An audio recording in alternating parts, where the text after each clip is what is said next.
El Congreso unifica muchísimas cuestiones. Era difícil realmente encontrar a alguien que pudiese responder a todas estas necesidades de diferentes áreas de conocimiento y, desde luego, yo creo que tenemos a la persona idónea, Joana María Sancho, de la Universidad de Barcelona. Supongo que la mayoría la conocéis. Ella es, en estos momentos, catedrática emérita de una de nuestras grandes universidades, la Universidad de Barcelona, y su trayectoria se ha desarrollado siempre en torno a la educación, a los valores en la educación y también a la inclusión y a muchísimas cuestiones vinculadas a la didáctica, pero sin perder nunca de vista la innovación. Y esto es lo que yo creo que más sentido le daba a su presencia en el Congreso. Estos últimos años, ella, con el grupo de investigación en el que trabajan, han estado moviendo mucho cuestiones como el Do It Yourself, que era posiblemente una de las cuestiones que yo pensaba que vinculaba muy bien las cuestiones del Congreso, pero no solo el Do It Yourself, el DIY, sino todo lo que ella ha trabajado de la relación docente y de tantas cuestiones que interesan al profesorado de primaria y de secundaria, especialmente, de los que nos va a hablar ahora y, desde luego, aportándonos muchísimos datos de cara al futuro. En Internet podéis encontrar muchísima información sobre Joana y le damos las gracias por aceptar la invitación y inaugurar este congreso. Muchas gracias. Bueno, muchas gracias, Ricard. En primer lugar, el orden no importa, pero quiero agradecer a la Universidad de Valencia, al Grupo Queari, a Ricard Huerta, a Amparo Alonso y a Cristóbal Suárez, por la oportunidad que me dan. Yo no creo que colme las expectativas que él ha levantado. Lo que sí quiero decir es que llevo muchísimos años trabajando en estos temas y mi problema, ya lo veréis, es que vengo aquí con más preguntas que respuestas. Pero es que yo, cuanto más estudio, cuanto más sé, cuanto más exploro, más preguntas tengo. Entonces, siempre tengo más preguntas que respuestas. Bueno, no me siento muy mal porque cuando leo muchos otros compañeros, yo leo de todo, sobre todo de los campos de la física, de la química, de tal, pues ellos también tienen más preguntas que respuestas. Y a mí una cosa que me da miedo a veces de la educación, de la pedagogía, es que parece que tengamos todas las respuestas. Y yo digo, pues debo de estar... ¿Sí? ¿Funciona? No. ¿No me funciona?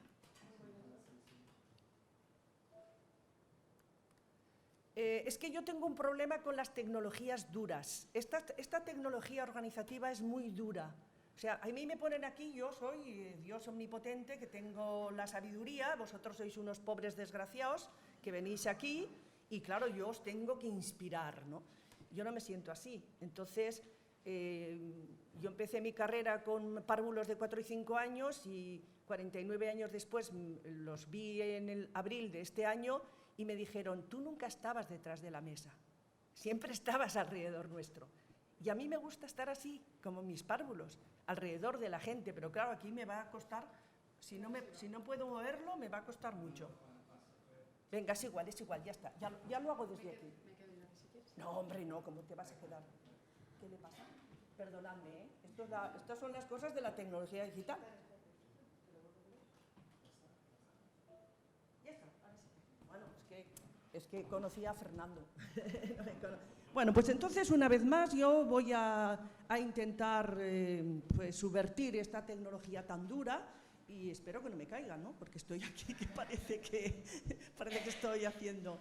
Bueno, cuando me parece que fue Amparo la que me dijo que me proponía esto, digo, wow, no sé, porque yo tengo mucho respeto por el público, pero pensé, pues en realidad me permite hacerme muchas preguntas y compartirlas con un público también interesado que me llevo haciendo muchos años. Pues gracias por la oportunidad, ¿no?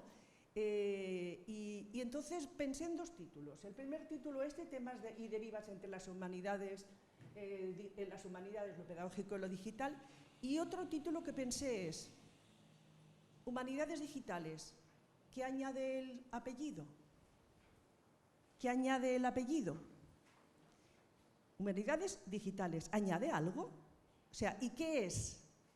¿Qué nos da y qué nos quita? ¿No? Entonces me acordaba de Basil Bernstein, que decía que no teníamos que hablar de educación compensatoria, teníamos que hablar de educación, porque la educación o era educación para todo el mundo, que a todo el mundo se le ayudaba a encontrar su camino, o no era educación. Entonces a veces pienso, a lo mejor no tenemos que poner tantos apellidos, pero bueno, es una fuente de reflexión. Entonces, mi primera reflexión, las humanidades en general se definen como un conjunto de disciplinas relacionadas con la cultura humana. Y claro, yo digo, pero es que todas las disciplinas están relacionadas con la cultura humana. ¿Qué pasa? ¿Que la química no es cultura humana? ¿Que las matemáticas no son cultura humana? Y entonces me vino una situación que me preguntó hace muchos años un señor que conocí en una cena. ¿Eres de ciencias o de letras?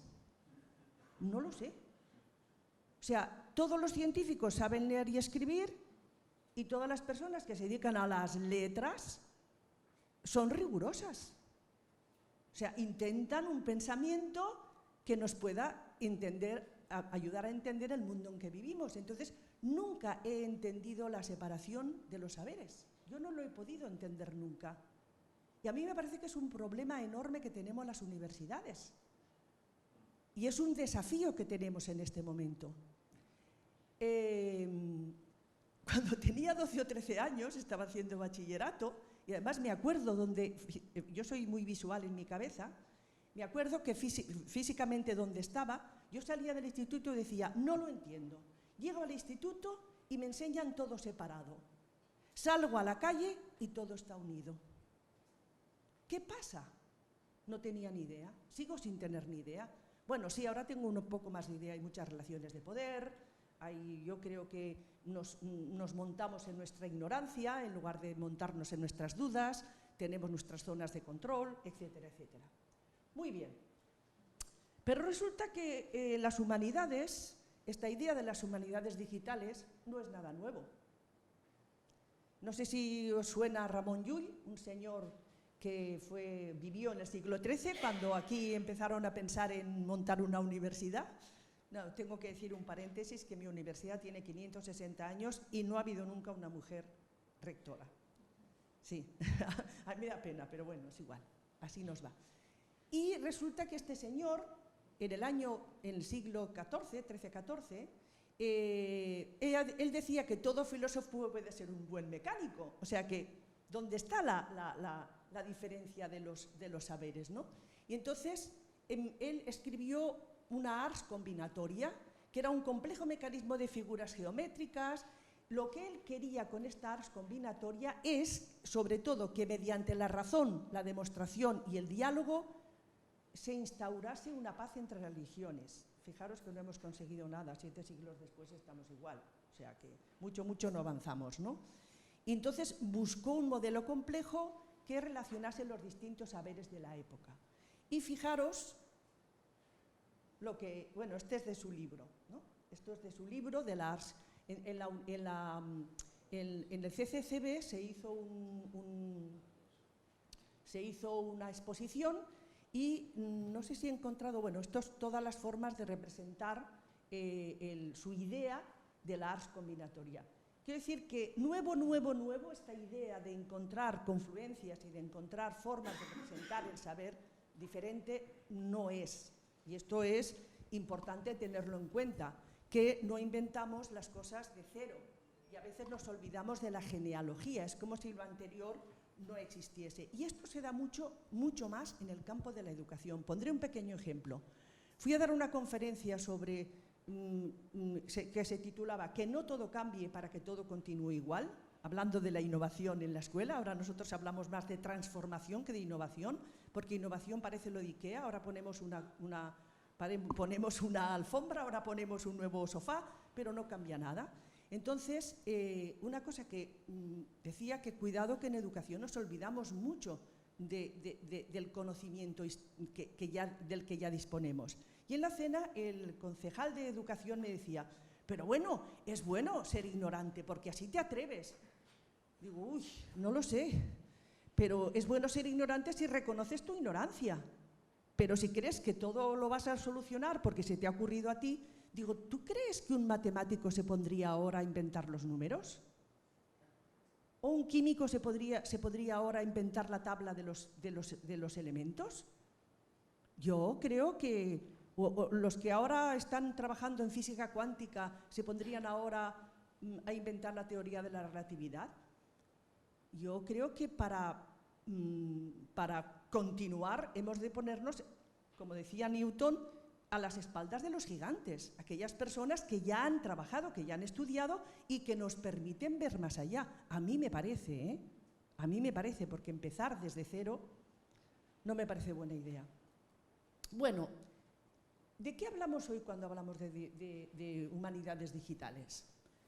Pues resulta que es diseñamiento, hablamos de cuando buscáis información, artículos, leéis libros sobre humanidades digitales, hablan de diseño y mantenimiento de colecciones digitales, análisis de datos cualitativos culturales a gran escala, los famosos, ahora con el Big Data, que todo el mundo está con el Big Data.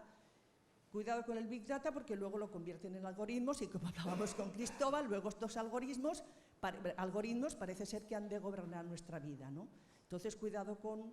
yo no quiero que me controle un algoritmo porque en realidad no me controla el algoritmo, me controla la persona que ha diseñado o las personas que han diseñado el algoritmo. Materiales y patrimonios digitalizados y artefactos originados en el medio digital.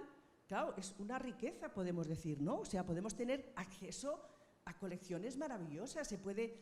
Solo un ejemplo, cuando yo hice la cátedra ya hace muchos años, para encontrar imágenes del Orbis Pictus de Comenio, bueno, me costó Dios, ayuda y no sé qué más, ¿no? Yo había visto el libro en el original en Chequia, en Praga, pero encontrar imágenes en internet ahora, bueno, por favor, lo puedes encontrar en cualquier parte, ¿no? O sea que sí que hay toda una facilidad en acceder a muchas más cosas. Metodologías propias de las disciplinas humanísticas tradicionales, que también con el tema de las humanidades digitales pues, se transforman, y uso de herramientas informáticas. Pero aquí me entran toda una serie de cuestiones, que es la que supongo que discutiremos aquí en el Congreso estos días, ¿no? Por una parte, seguimos con cada uno de estos ámbitos separados y no tenemos en cuenta, seguimos sin tener en cuenta los otros ámbitos de saber. Seguimos todo separado, y bueno, venga, utilizamos herramientas o tal, o estamos intentando confluir mucho más, relacionar mucho más, porque en realidad todo está relacionado. Ahora resulta que bueno, la famosa Silicon Valley, que parece que sea el gurú actual, ¿no? Y cuidado en las universidades, que estamos perdiendo, si lo hemos tenido alguna vez, el poder de crear conocimiento, de cuestionar, de avanzar más allá de lo que sabemos. Parece que estamos a merced de los mercados tecnológicos en estos momentos, ¿no? Entonces resulta que empiezan a decir, no, es que la gente tiene que estudiar arte, tiene que estudiar filosofía, tiene que estudiar, porque si no, después a la hora de pensar programas, de pensar aplicaciones, pues no tiene creatividad, no tiene, o los hijos de los CEOs de Silicon Valley que no quieren que sus hijos vayan a escuelas donde haya pantallas, quieren que vayan a escuelas donde hay naturaleza, donde hay experimentación, donde hay arte, donde hay música, donde... Cuidado con eso. ¿Por qué separamos tanto las cosas? Bueno, yo aquí encuentro un reto. Fijaros que yo solo he puesto, bueno, un poco lo que se supone que caracteriza a las humanidades, pero yo hubiera puesto todas las disciplinas que conocemos en este momento. Pero aquí seguimos teniendo un problema. Y el problema es que cuando vamos a los grados que se están impartiendo en estos momentos en las diferentes universidades, todos están compartimentalizados, profundamente compartimentalizados. Dentro de los mismos grados, las asignaturas no se hablan entre ellas. Y a veces repetimos al infinitum algunas cosas y dejamos huecos, bueno, los huecos siempre están, ¿no? Porque yo recuerdo cuando decían, porque es que los estudiantes del cuarto tienen lagunas. Digo, ¿lagunas? Tenemos océanos de ignorancia y alguna pequeña isla de saber. Pero lagunas, mi conocimiento es una enorme laguna y de vez en cuando pues encuentro alguna cosita que me... Yo aquí he de hablar de un fracaso mío. Yo fracasé mucho aquí. Cuando yo estuve en el diseño de este grado de pedagogía, la jefa de departamento me dijo que fuera, bueno, yo como soy responsable fui, pero sabía que iba a fracasar. Yo propuse un grado que se organizase de esta manera, 4 grandes temáticas. Primer año, ¿en qué sociedad vivimos? Conocer, explorar nuestra sociedad en profundidad, en todos los niveles, tecnológico, organizativo, económico, etcétera, etcétera. Y todas las asignaturas confluyen incluso con otras asignaturas de otras facultades. Segundo año, ¿qué necesidades educativas tienen las diferentes poblaciones de esa sociedad, ¿no? Desde, bueno, podríamos recoger la historia, la idea que fue brillante de Comenius, ¿no? Desde la escuela de la vida a la escuela de la muerte. Eso se le ocurrió a Comenius en el siglo XVI-XVII, ¿no? Porque claro, nacemos y necesitamos aprender y resulta que tenemos que aprender a morir, o sea que toda la vida tenemos que ir aprendiendo. Vale, pues las diferentes, ¿qué necesidades tienen? Y ahí otra vez estamos todos metidos. En el tercer año, un tema transversal, ¿qué sabemos de cómo dar respuesta a estas necesidades y qué tenemos que inventar, ¿no? Y cuarto año, ¿cómo vamos a evaluar todo eso? Fue como si apareciese un marciano. O sea, yo era una marciana total, que de dónde había salido, y mi asignatura, y los padres de la iglesia dónde irán, y los no sé qué dónde irán. Digo, pues no sé dónde irán, pero nosotros no vamos a ir a ninguna parte. Esto ya te lo digo yo. Entonces, ayer hablaba con una sobrina que estudia aquí pedagogía, y está en cuarto, y cuando me decía las 6 asignaturas que está cursando, yo decía, pero por Dios, esas asignaturas no se pueden impartir sueltas, si todas están conectadas. Bueno, un fracaso total, he fracasado totalmente. Pero bueno, os invito a seguir luchando, porque si no...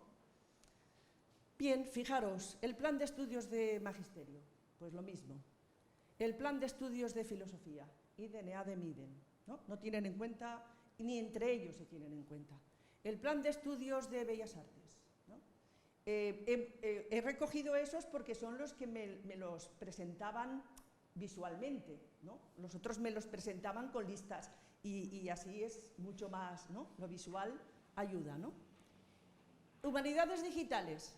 Toma, en la Universidad ¿qué era? La Universidad de Murcia. Mira, las humanidades digitales. Iden, Eadem, Idem. No hay ninguna... Todo asignaturitas, una detrás de otra, sin ninguna conexión. El experto en humanidades, introducción a las humanidades digitales, o sea, lo mismo. ¡Wow! Da que pensar, ¿eh? Da que pensar. Bueno, pero resulta que ahora tenemos otro problema. Y el problema que tenemos es que desde los años 90, sobre todo con el tema de Internet y las tecnologías digitales, ha habido una explosión de la información que yo creo que al final nos va a arrasar a todos. Es un tsunami que nos va a arrasar a todos. Ahora voy a utilizar unas cuantas pantallas con información, porque solo son ejemplos. O sea, yo sigo este tema desde hace muchos años y tengo muchísima bibliografía leída, ¿no? Pero algunos ejemplos. Mira, desde la década de 1960 se ha producido más información que en los últimos 5.000 años. Pero nuestro cerebrito no ha aumentado en esa proporción. O sea, nuestro cerebro no es diferente al que tenía un griego o al que tenía un romano, no es muy diferente. Entonces, ¿qué vamos a hacer? ¿No? En 1996 se guardaban cada día 20 millones de palabras de información técnica. Solo información técnica, imaginaros, de las humanidades. O sea, en Estados Unidos se publican 9.000 revistas cada año y en el mundo 1.000 libros por día. Estamos en la década de los 90, final de la década de los 90. La edición de un fin de semana del New York Times contenía más información de la que una persona de tipo medio podía llegar a tener a lo largo de su vida en la Inglaterra del siglo XVII. Pensad en eso. Y ahora leemos 5 periódicos digitales al día, ¿no? Pues como son digitales, vamos saltando de uno a otro. Pero la mayoría de la gente no lee ninguno, ¿no? Preguntad a vuestros alumnos. Nadie lee ningún periódico. Bueno, no sé, ¿los vuestros leen? ¿No? ¿Sí? Pues tenéis suerte si lee alguien. Existía una proliferación de campos de conocimiento que situaban entre 25.000 y 30.000 las líneas de investigación existentes dentro de las disciplinas. Estamos hablando de finales, o sea, de los 90. Fijaros, entre 25.000 y 30.000 líneas de investigación. Estos campos de investigación se proyectaban en más de 70.000 revistas, 29.000 de las cuales habían comenzado a publicarse desde 1978. Me imagino que a todos os pasa que en estos momentos, cuando tenemos que preparar un proyecto de investigación competitivo o cuando tenemos que escribir un artículo sobre una investigación que hemos realizado o lo que sea, el estado de la cuestión, lo que se sabe del tema, es una devoración. Es una devoración. Ahora nosotros estamos participando en un proyecto europeo sobre cómo los sistemas educativos de 11 países están acogiendo a los inmigrantes en los sistemas educativos y además del estado de la cuestión que hicimos para presentarlo a Europa, ahora hemos hecho uno y hemos revisado por un sistema de... esto lo llevaban los colegas de la Universidad de Manchester. Hay un sistema de análisis de artículos, sobre todo basado en el título y en el resumen y en un resumen que hacen los investigadores. Hemos revisado como 3.000 o 4.000 artículos. Eso es... Claro, también es verdad que nos ayudan estas tecnologías, pero el esfuerzo de seleccionarlos, de buscarlos, de priorizarlos, porque no puedes poner cualquiera. O sea que en estos momentos es ingente, cuando nos dedicamos a la investigación, es ingente lo del estado de la cuestión. En aquella época se decía que un lector capaz de leer 1.000 palabras por minuto, y ahí ahora viene otro de las cuestiones que tenemos en estos momentos, toda esta avalancha de información y todo el acceso que tenemos a los recursos digitales, una cosa que está llevando, ya escribió Nicholas Carr en el año, a principios del 2000, escribió aquel libro de Superficiales, cómo Internet está cambiando nuestro cerebro, y resulta que los chicos y las chicas actualmente, y muchas personas mayores ya, no se pueden concentrar en un texto más de 10 minutos.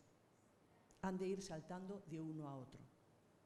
Entonces, que lean los estudiantes en estos momentos un artículo, un libro, un texto mínimamente complejo, no sé vuestras experiencias, pero cada vez cuesta más.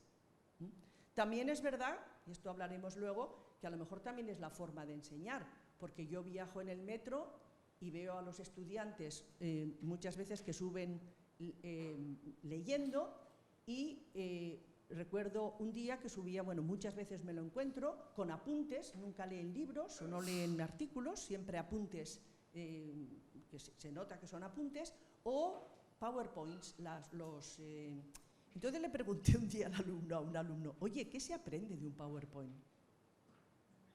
Y se quedó así. Digo, oye, perdona, ¿te puedo preguntar una cosa? ¿Me puedes explicar qué se aprende de un PowerPoint? Se me queda mirando y dice, pues me parece que poco. Bueno, creo que me dijo nada, pero para no ser tan... ¿no?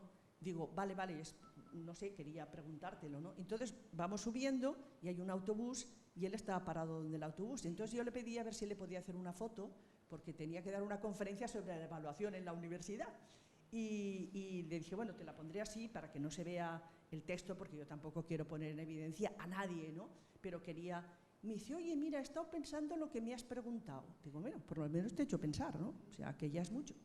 Y dice, he estado pensando y en realidad no aprendo nada, porque me memorizo 4 cosas, luego llego allí, las contesto y me olvido.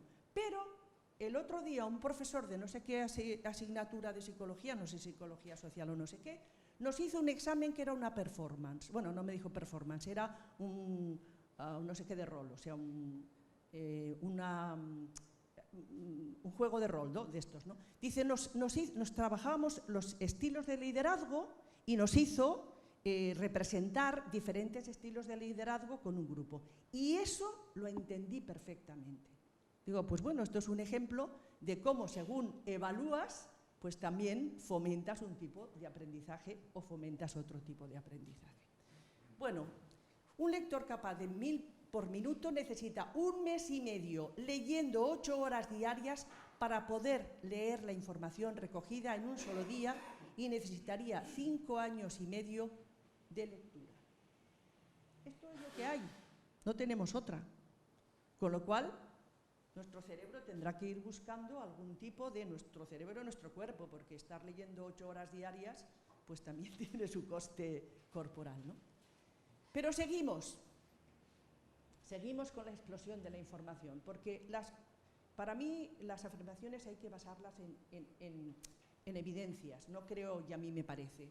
El número de artículos publicados en revistas académicas, desde el primero que vio la luz en el Journal of Savants en 1665, Francia, en la década del 2000 era de 50 millones. De revistas, de artículos publicados de todas las materias, ¿no? 50 millones.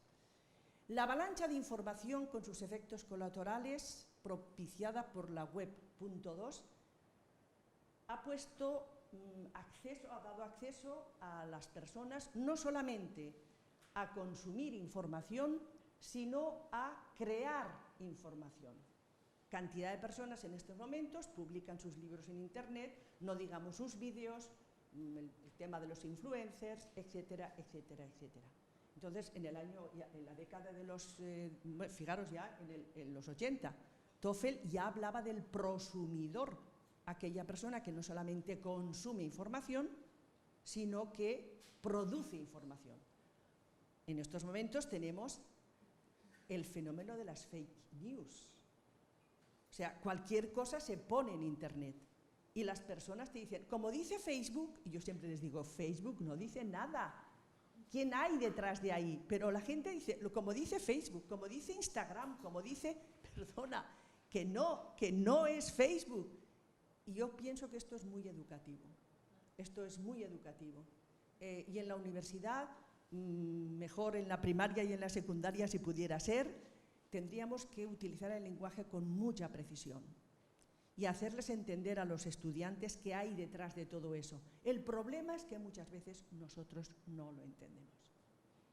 Nosotros no entendemos lo que hay detrás de todas estas tecnologías.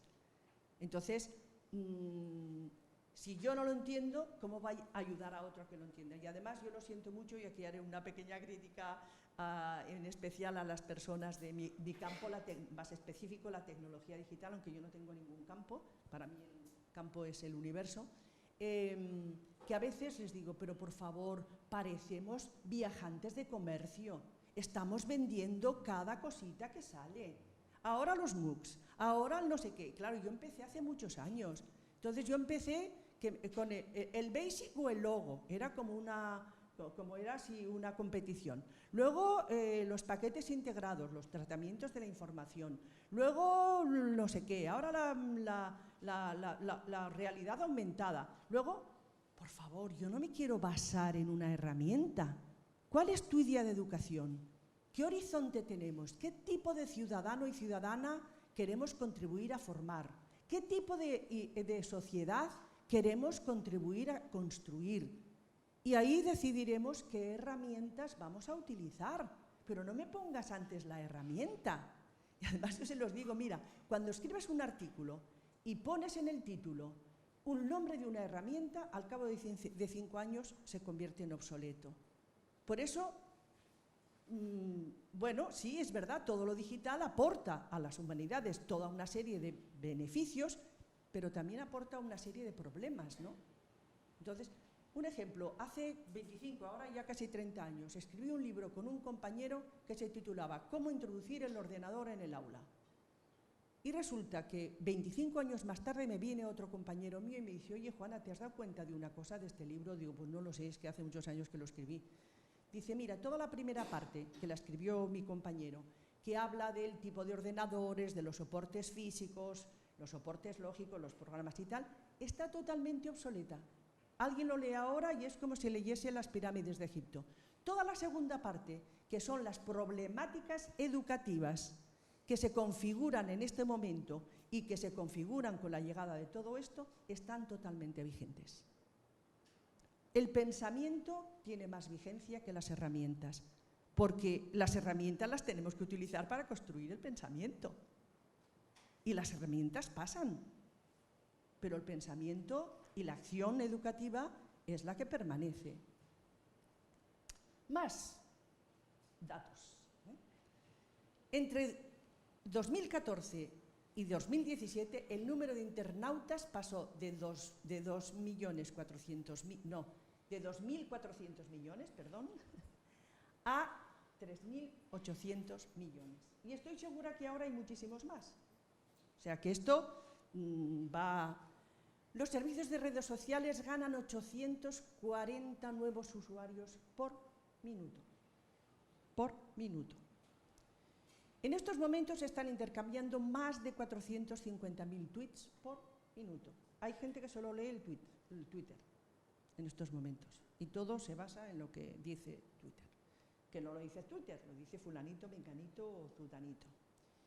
Entre el 2014 y el 2016 los usuarios subieron a YouTube 400 horas de vídeo cada minuto por día y en 2017 se ven 4.146 millones, no, 4 millones no, pues está 1.000, o sea, a eso son 4.000 millones de vídeos por minuto.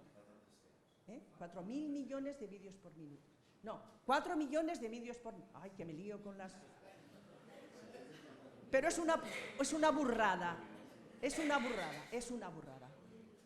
Cada minuto se publican 46 millones de mensajes en Instagram, 510.000 comentarios en Facebook y se actualizan 293.000 estados y se suben 136.000 fotos. En una exposición que se hizo en la CCCB sobre Big Data, había en un pasillo imprimidas todas las fotos que se subían en un día a Facebook. Y eran unas montonadas como no os podéis ni imaginar. Cada minuto de cada día se realizan 3.607.080 búsquedas en Google, 15 millones de mensajes de texto y 269 millones de correos electrónicos cada día. Con todo eso hemos de lidiar. Entonces, claro, toda esa avalancha de información. Entonces llegan los alumnos a mi clase y entonces les pido que me pongan atención durante 1 hora, o hora y media o 2 horas, ¿no?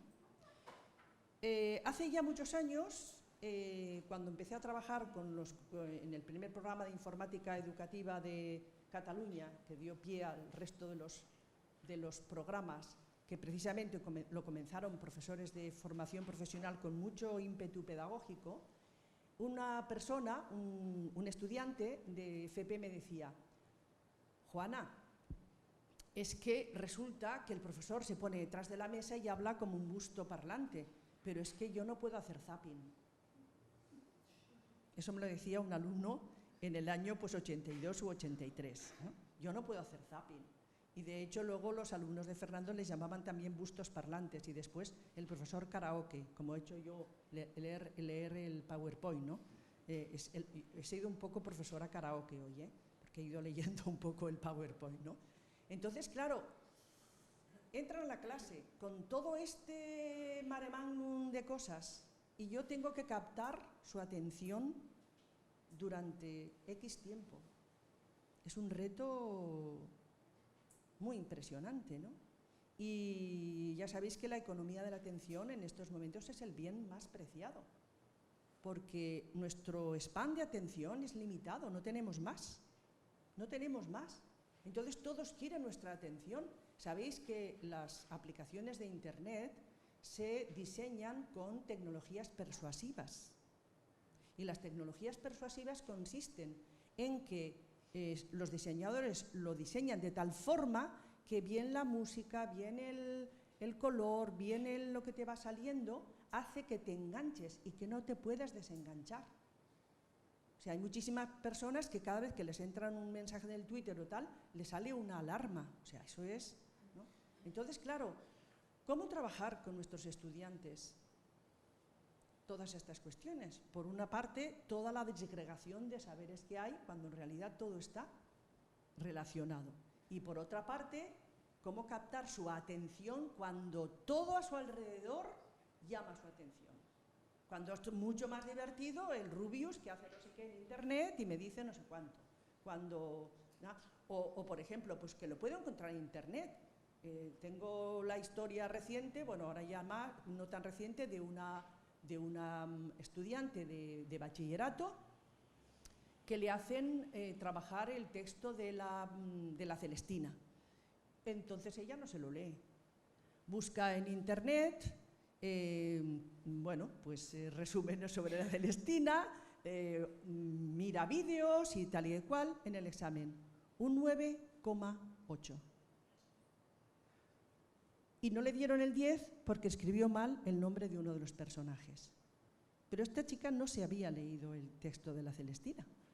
Pero claro, como lo que le preguntaban eran preguntas bueno, convergentes, ¿no? Pues ¿qué pasaba en no sé cuánto? ¿Qué pasaba en no sé qué? Ella no tuvo que hacer más que todos los resúmenes que había leído, pues iba contestando y ya está. Bueno, más preguntas, ¿no? O sea, ¿dónde tenemos que situarnos para que el estudiante pueda subir a espaldas de gigantes? Para que diga, no, es que no tengo ni idea, es que tengo que ir más allá, es que esto es... Bueno, pero resulta que la información no es conocimiento. El conocimiento, ahora mira, me lo cargo, ¿es? El conocimiento necesita un conocedor, necesita una mente que le dé sentido, porque es reflexionar sobre la información, es la capacidad de discernimiento, es la capacidad de jerarquizar, ordenar, maximizar.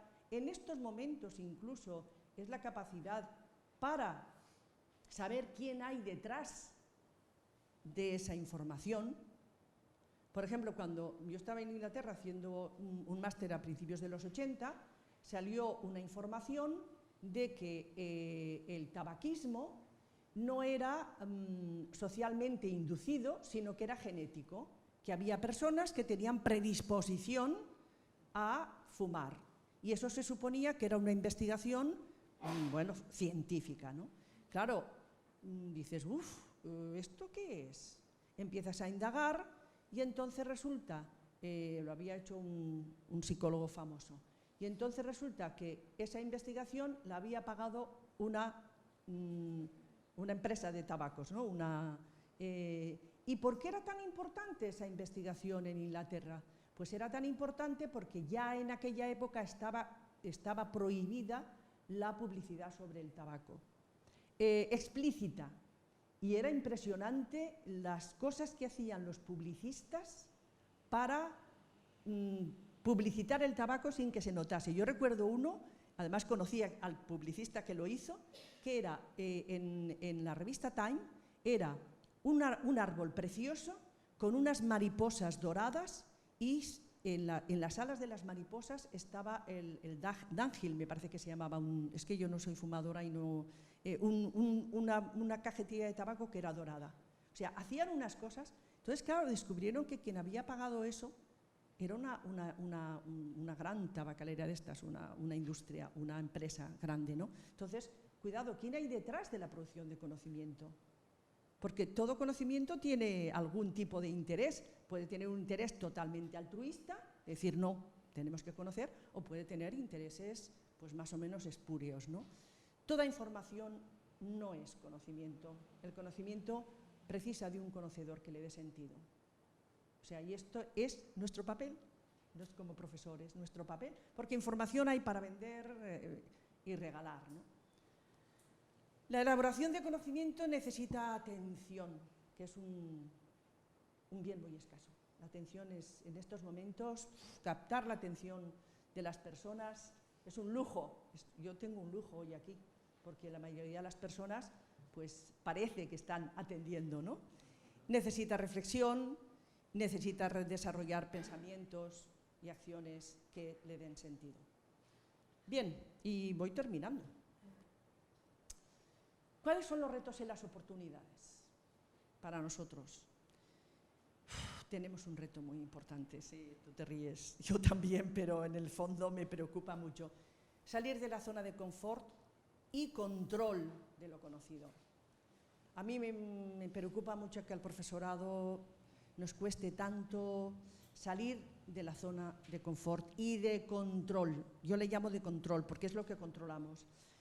Cuando empezó la reforma aquí en España en los años 90, que se hizo un esfuerzo considerable por transformar la manera de entender el aprendizaje, el conocimiento, etc., estuve con un grupo de profesores de matemáticas muy pioneros, muy interesantes, dándoles un curso sobre investigación en la acción para poder basar los procesos de transformación en la investigación empírica en la acción. Y cuando terminó el curso, les pregunté, la mayoría llevaban 20 años trabajando. Desde que salisteis de la facultad, en estos 20 años, ¿sobre qué habéis aprendido más? ¿Sobre qué habéis estudiado más? Sobre matemáticas, porque en 20 años, evidentemente, el conocimiento matemático pues se va también transformando. Sobre enseñanza de las matemáticas, porque también hay muchas propuestas y hay investigación sobre la enseñanza de las matemáticas, o sobre quiénes son vuestros alumnos, sobre cómo aprenden los adolescentes de cada momento. Para su propia sorpresa, porque así me lo dijeron, tuvieron que reconocer que en ninguno de los tres ámbitos. A mí me pareció preocupante. Me parece preocupante que se salga de las facultades de educación o se salga de las facultades de educación con el máster de secundaria o con el título o el grado de magisterio y que se piense que ya se sabe todo y ahora lo único que hay que hacer es enseñar. Pero quien no aprende no puede enseñar. Repetirá información que está ahí, repetirá el libro de texto, repetirá las fichas, repetirá lo que sea, pero no puede enseñar, no puede acompañar al otro en el proceso de descubrimiento. Y otra cosa muy importante es aventurarse en el terreno de lo desconocido, no tener miedo a reconocer que no se sabe, porque la única manera de empezar o de seguir aprendiendo es reconocer que no se sabe. Si yo lo sé todo, ¿para qué voy a seguir aprendiendo? Yo estoy doy un curso desde hace miles de años ya que se llama De un tema de interés a un proyecto de investigación, que acompaño a la gente de máster a que se vaya convirtiendo sus intereses en un proyecto de investigación. Y una cosa que me sigue fascinando es que parece que ya lo saben todo y quieren dar solución a todo. Digo, ¿qué suerte tenéis? Yo es que siempre tengo que investigar porque no sé, vosotros ya lo sabéis, ¿no? Claro, se ríen porque se dan cuenta que no es, ¿no? Entonces, para mí, aventurarse en ese terreno es poder enfrentarse a lo que Atkinson llama un event, o sea, un evento, una explosión, que nos fascina y que nos hace no quemarnos como profesores, sino mantenernos siempre con esa tensión de buscar o convertir lo desconocido en nuevos campos de exploración. Y desde luego, bueno, aquí está la bibliografía que he utilizado y os agradezco mucho la atención, porque es un lujo tener a un grupo tan grande de personas. La bibliografía, vale. A un grupo tan grande de personas, pues atentos durante 40 minutos. Muchísimas gracias.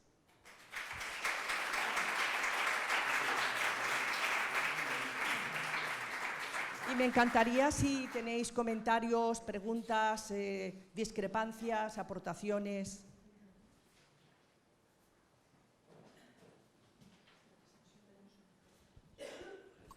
No, pues nos sentamos aquí. Bueno, Ricardo, espero haber mínimamente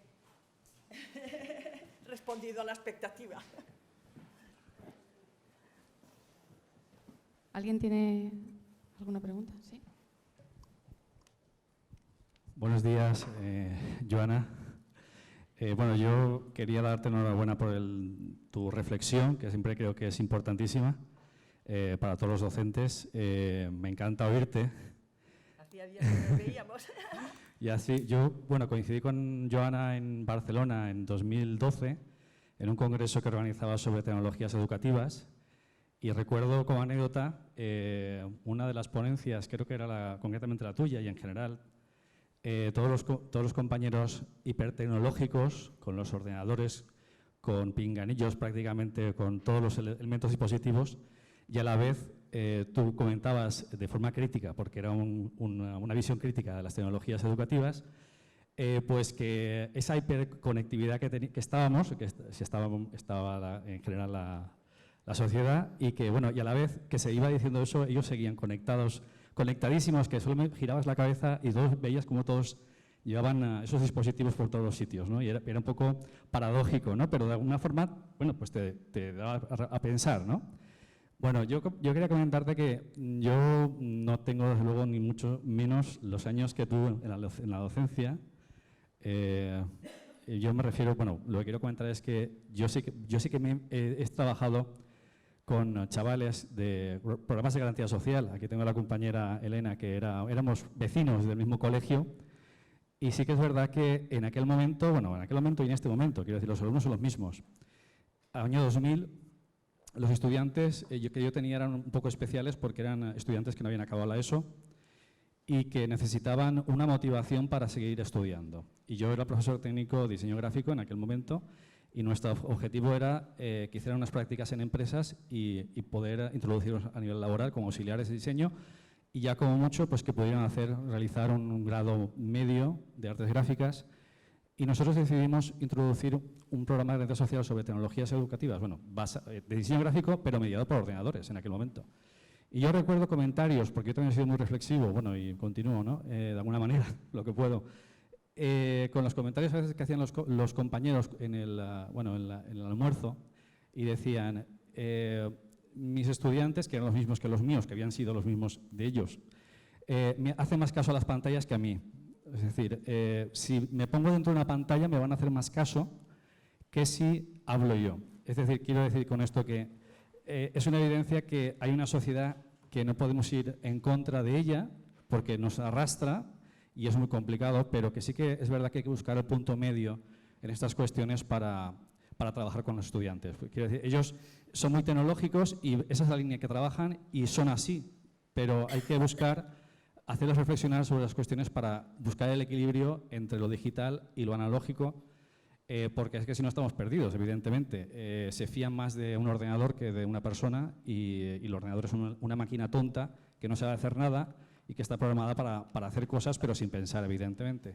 Con lo cual, en fin, estoy muy de acuerdo contigo. Yo sí que es verdad que también utilizo las herramientas tecnológicas para motivar al estudiantado, dispositivos móviles, pero no es una constante todos los días. Evidentemente son píldoras concretas que se dan en momentos concretos para que ellos, bueno, pues estimularlos, ¿de acuerdo? Pero vamos, que muchas gracias por tu aportación. Solo quería comentar una cosa. No me siento nada Quijote, no quiero luchar contra las multinacionales tecnológicas. No porque es una batalla perdida, pero sí quiero contribuir a que la gente piense.